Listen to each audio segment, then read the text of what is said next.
पिछले क्लास में हम लोग देख लिए थे कि हिस्ट्री ऑफ सेल, उसके बाद size of cell.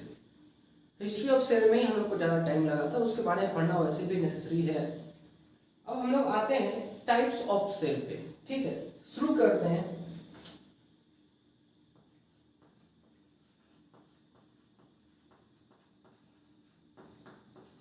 Types of cell.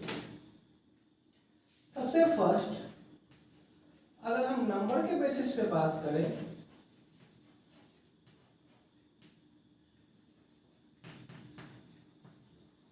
तो सेल दो टाइप्स के होते हैं। ठीक है, सबसे फर्स्ट यूनिसेलुलर और दूसरा मल्टीसेलुलर।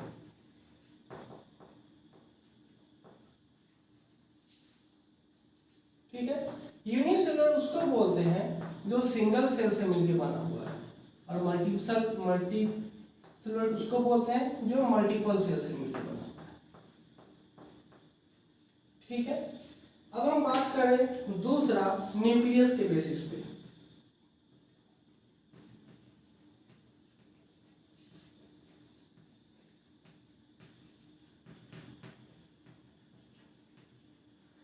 न्यूक्लियस के बेसिस पे ये दो टाइप के होते हैं। सबसे पहला प्रोकैरियोटिक।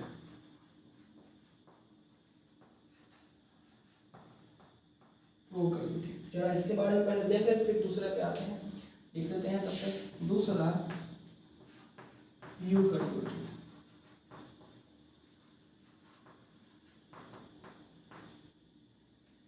प्रोकैरियोटिक पे देखते हैं, ये दो वर्ड से मिलकर बना है, एक प्रो और दूसरा कार्योटिक। ठीक है, प्रो मतलब होता है प्रीमिटिव, प्रो मतलब होता है प्रीमिटिव या फिर बिफोर, और कार्योटिक जो वर्ड है ये वर्ड आया है कार्योन से, जिसका मतलब होता है न्यूक्लियस।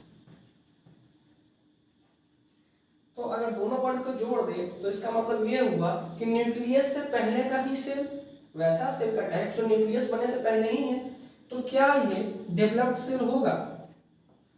क्या ये डेवलप्ड सेल होगा?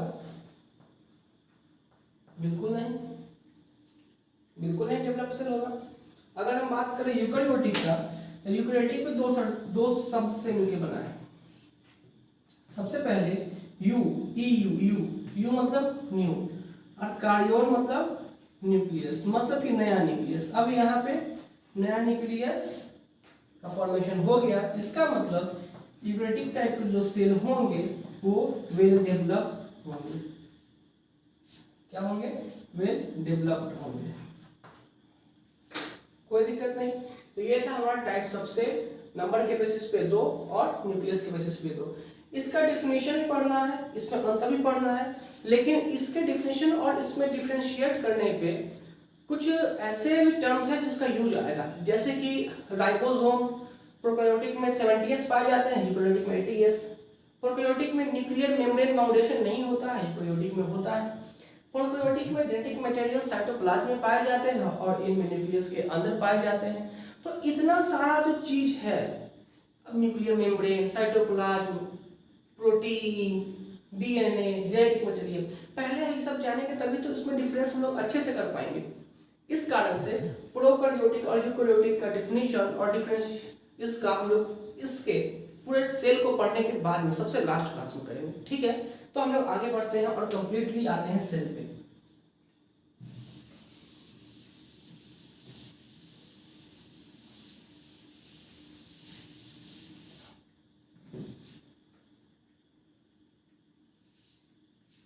मान लेते हैं कि ये कोई स्ट्रक्चर है सेल का। ठीक है, तो जिस लेयर से ये बाउंडेड होता है उसको हम लोग बोलते हैं सेल मेम्ब्रेन। मतलब कि सेल मेम्ब्रेन क्या है? एक कवरिंग लेयर है। ठीक है, प्लांट सेल और कुछ फंजाई में इसके ऊपर एक और लेयर होता है,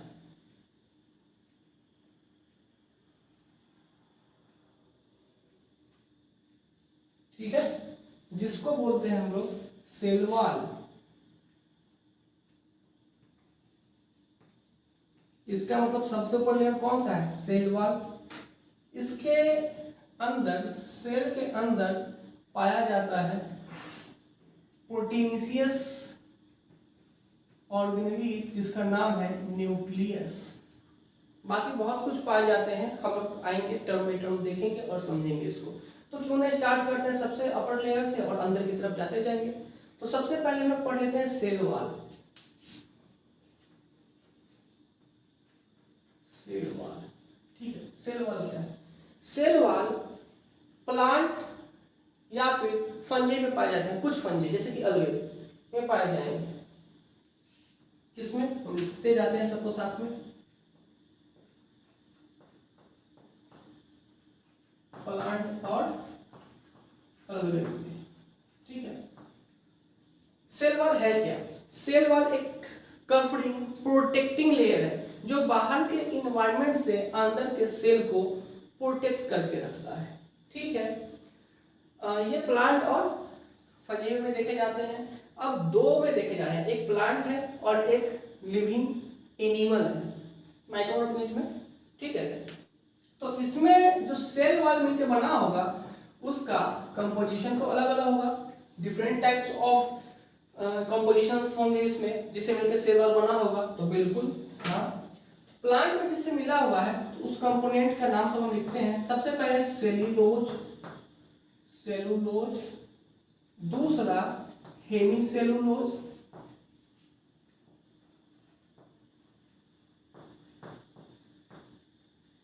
तीसरा प्रोटीन, चौथा पेक्टीन, ठीक है।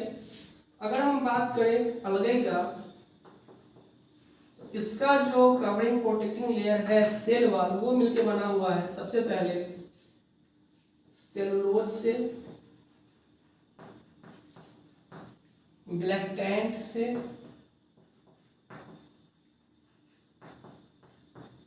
और एक मिनरल कैल्शियम कार्बोनेट से।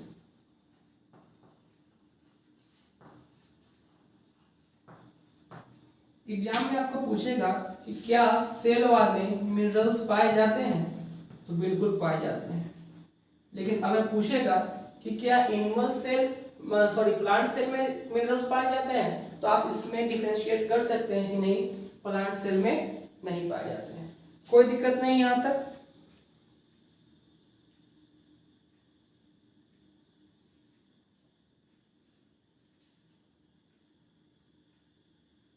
कोई दिक्कत नहीं यहां तक। आगे देखते हैं फिर। तो ये हुआ हमारा कंपोजिशंस, कंपोनेंट्स ऑफ सेल। अब आगे बढ़ते हैं। जो प्राइमरी सेल है, मतलब कि प्राइमरी सेल वॉल, उसका जो ग्रोथ होता है वो बहुत जल्दी, बहुत स्पीड में होता है comparatively to mature cell wall. कैसे? कि मान लीजिए एक छोटा सा प्लांट है, ठीक है, हम लोग लगाए उसको और साल भर के बाद आके देखेंगे तो वो हमसे भी शायद लंबा हो सकता है प्लांट, है ना। लेकिन जो मैच्योर प्लांट हो गया, मतलब बड़ा पेड़ बन गया, क्या वो और लंबा होते जाएगा और बड़ा होते जाएगा? नहीं। या फिर उसमें ग्रोथ प्राइमरी जो स्टेज में है उन प्लांट के जैसे है क्या? बिल्कुल नहीं। हाँ, ये नहीं बोलेंगे कंप्लीटली रुक गया। क्यों? क्योंकि अगर मान लीजिए पेड़ की टहनियां तोड़ देते हैं तो अगर ग्रोथ नहीं होता तो टहनी नहीं फिर से आता, ठीक है। तो इसलिए कंप्लीटली ग्रोथ नहीं बोलेंगे। हाँ, कंपैरेटिवली बोलेंगे कि प्राइमरी सेल वॉल जो है वो मैच्योर सेल वॉल के मुकाबले बहुत जल्दी ग्रोथ करता है, ठीक है। इसको मिटाते हैं और आगे बढ़ते हैं। देख लीजिए एक बार।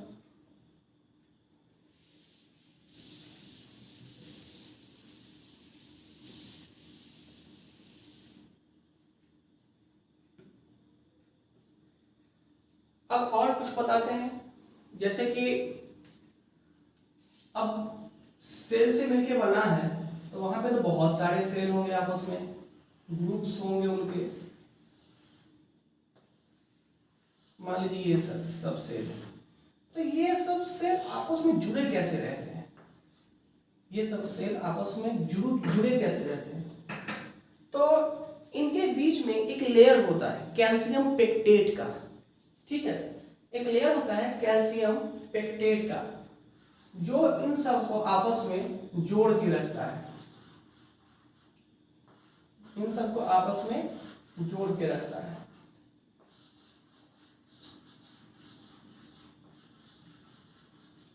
है ना, एक किस चीज का लेयर है, कैल्शियम पेक्टेट का।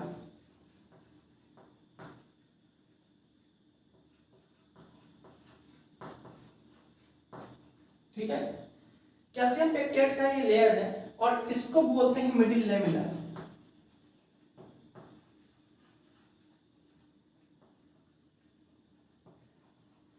अब देखो मिडिल लेमिना क्या है, मिडिल लेमिना जो दो सेल को आपस में जोड़ के रखे उसको बोलते हैं मिडिल लेमिना, और मिडिल लेमिना किसी से मिलकर बना है तो कैल्शियम पेक्टेट से मिलकर बना है। क्लियर? अब इसमें एक और चीज, कभी कभी क्या होता है कि नेबरिंग सेल्स को किसी भी चीज का प्रोटीन हो, मिनरल्स हो, न्यूट्रिशन को शेयर करे, किसी भी चीज का जो जरूरत पड़ता है फिर ट्रांसफर ही करना हो, तो इनके बीच में कुछ ना कुछ कनेक्शन तो होना चाहिए, एक रास्ता तो होना चाहिए इन लोगों के बीच में, कहीं ना कहीं रास्ता तो होना चाहिए। बिल्कुल, वो रास्ता होता है जिसको हम लोग बोलते हैं प्लाज्मोडेस्माटा, उस रास्ते को हम लोग बोलते हैं प्लाज्मोडेस्माटा।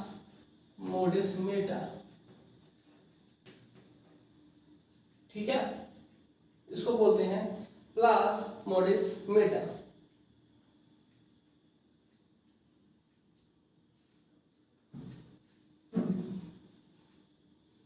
अब हम लोग आगे बढ़ते हैं, इसके बाद आता है सेल मेम्ब्रेन, है ना, सेल वॉल के बाद सेल मेम्ब्रेन देखते हैं।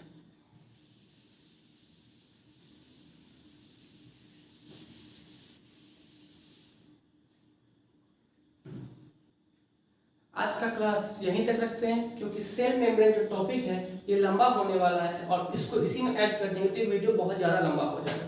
ठीक है, तो इस कारण से आज का लेक्चर यहीं खत्म करते हैं। Thank you.